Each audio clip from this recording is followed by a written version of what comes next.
just like that, the Bastion comes alive. Starts growing again, growing stronger. Kid's gotta put its power to good use.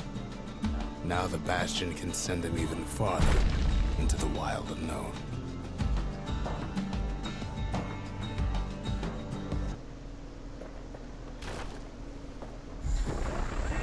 Know what's better than having a slinger pistol in a fight?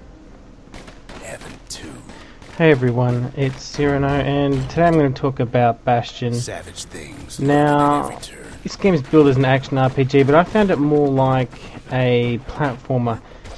What it really reminded me of was maybe an old game of Zelda back on the Super Nintendo. And if you like that sort of game, you're going to love this game. Now, it's a budget title. I think it's $20 on Steam, and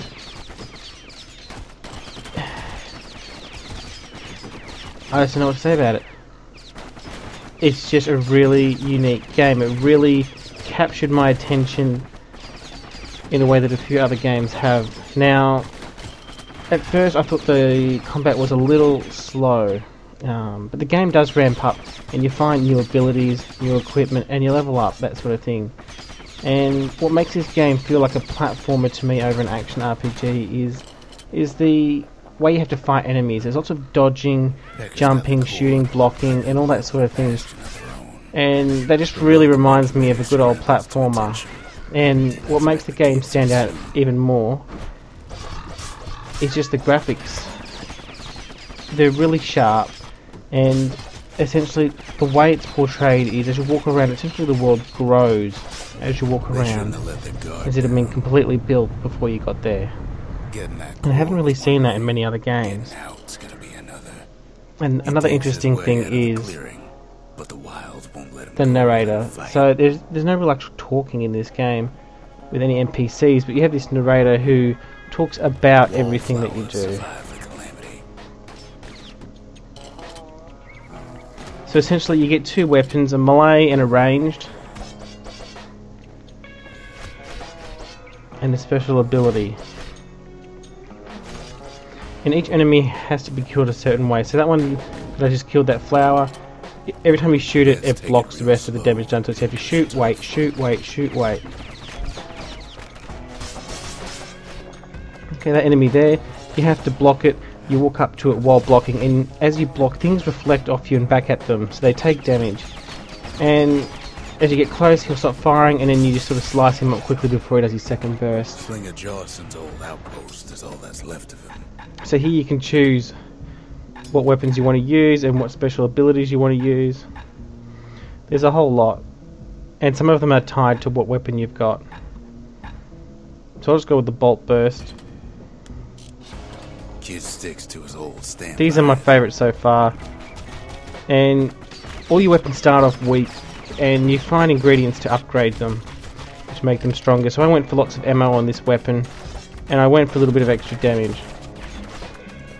My biggest complaint about the game is the hitboxes seem a bit off. Like sometimes I'm shooting and it looks like it hits the enemy, but it just flies right by them, it doesn't hit them, and that's because it's sort of a 3D on 2D game, where it's actually considered a 3D environment, but the sprites themselves are 2D, so even though it might look like you're hitting something, as you can see here, look, I'm just shooting and it misses it, even though it's going over the picture of it, and that can be a little annoying.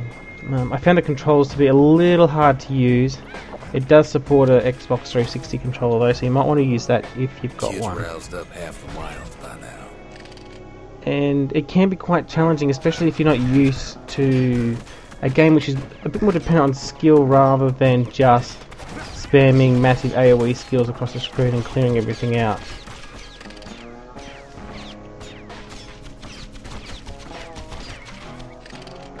Then Kid gets the feeling he's being watched. Now, not by me, by a lunkhead.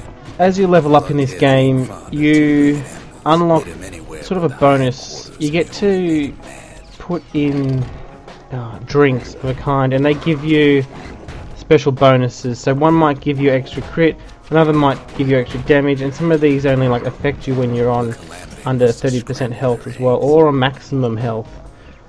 So you really have to tailor your character to the way you're going to play, and you don't just put in things to upgrade certain skills like strength or stamina.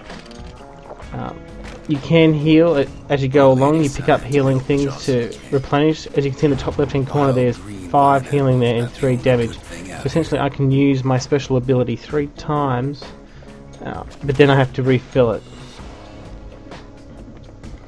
And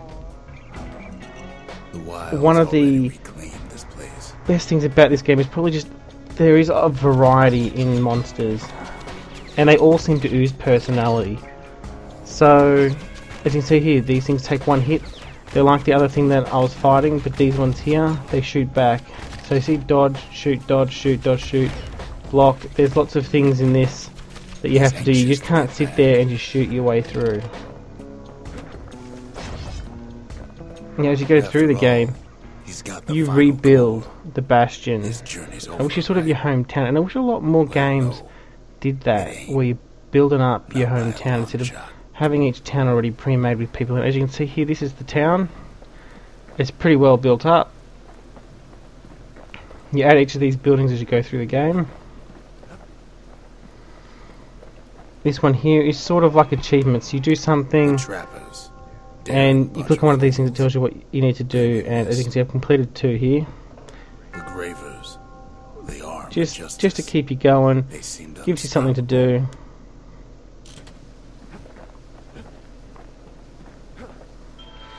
Okay, so this one here is you spend money essentially and you can buy these special things, being special things that you can do when you're leveling up or upgrades to your weapons. Now the game doesn't really have a difficulty setting, but you can choose here to increase the difficulty, but you'll get extra EXP, extra money, that sort of thing. So it's a lot of that tailoring to play the way you want to play. You can choose your weapons, special abilities. I didn't mind the trip mine or the hand grenades. This one here is just where you upgrade all your weapons. As you can see here, 25% extra damage. You get to choose between 2 as you go up. Overall, I think Bastion, it's a pretty good indie title, and I'm going to play through the whole thing probably 2 or 3 times. I definitely give the game about an 8 out of 10. Thanks for watching.